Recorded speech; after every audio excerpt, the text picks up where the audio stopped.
and welcome to Bass-Mollett's Director's Print Suite video guide. My name is Kai, and today I will be showing you how to print Reflections of Life medium register book flap pages.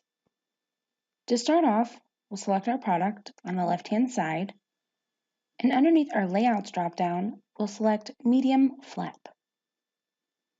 Next, we'll go into the Print Info button to view the dimensions needed to print this product. For more visual assistance, take a look at the tutorials listed on the left-hand side. Once you're finished, click OK, and we'll select Print to generate our PDF file. If you haven't set your computer to do this automatically, please see our how-to video on the process. Once our PDF file is generated, we'll want to review the document to be sure that everything is uploaded correctly.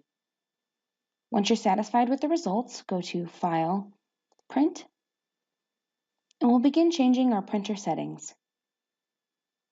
Starting from the top, we'll select the desired printer. Here, we'll change the number of copies we'd like to print. We'll make sure that the following options have been selected: Actual Size and Portrait. On the right-hand side, we typically suggest that you make sure the document size and page size match in width and height. Because this is a custom page size, they do not match right now. In order to fix this, we'll go into the Advanced Properties and make a few changes at the bottom. Our document size will be changed to a custom paper size. Orientation will remain with Portrait. We'll change our ink to color. And on the right-hand side, we have the option to choose our input tray. Today, I will be using the bypass tray. Next, we have our paper type, and this will always be thick one to ensure that the ink stays on the paper. Next, because this is a custom page size, we'll go into the detailed settings and define our paper size here.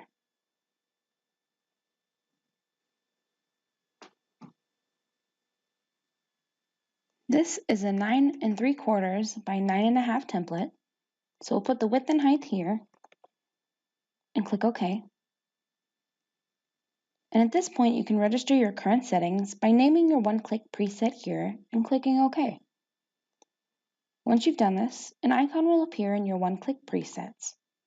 By clicking on this preset in future cases, the below settings are going to import into that. Once you're finished, click OK, and we'll be ready to print. For more helpful tips, please stay tuned for more of our how-to videos.